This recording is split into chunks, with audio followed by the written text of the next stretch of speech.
The human-powered health rider here is Embret Svestad Bordseng, the Norwegian talented climber as well, the 20-year-old.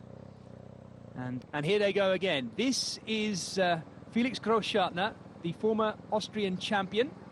And he has Davide Formolo sitting second wheel. Formolo in that easily recognisable kind of bobbing style as he pulls back on the bars.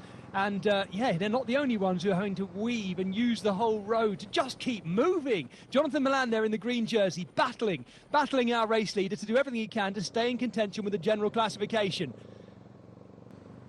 Buitrago now goes around Grossschartner, who just leaves a little gap, whether he's suffering or just trying to force Buitrago around and into position. There is the face of Formolo, concentrated, little look behind. Am I doing any damage? Yes, you're doing plenty, but Guerrero in the wheel looks decidedly comfortable. Buitrago just happy to be here in the group because he knows he's punchy. He knows he's got a good sprint finish compared to these guys. So he'll be liking this situation and he'll be hoping that the UAE team just take responsibility to go. But it's another acceleration by Formolo.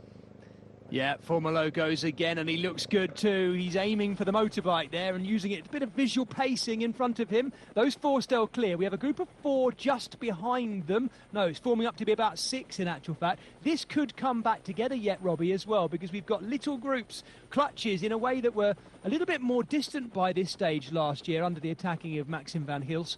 I don't know why. It looks like the peloton as a whole are labouring a little bit more this year. I wonder whether the wind is, well, the wind's light there. I can't believe it's pushing down the climb. It certainly looks just that little bit harder. Formolo gave it a big dig there. I wonder whether he's got one last match left in that box on this climb, because he's only got about 1,500 metres left to use it.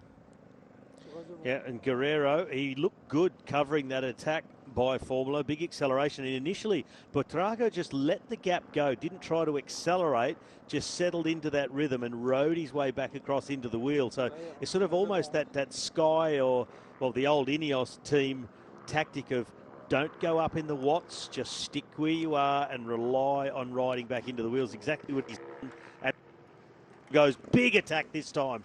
Yeah, that is much more decisive. He's used a slightly flatter set, well, flatter, a slightly easier sector there, and it looks like it's doing for Grossschartner as well. The Austrian is... Yep, Guerrero, he comfortably rode across to the wheel of Formolo and said, I'll see your attack and I'll raise you another one. Where Grossschartner is the man who's been put in trouble by the attacks of his own teammate. But the advantage that he has is he can... Yeah, and Guerrero again. So Guerrero putting the pressure on.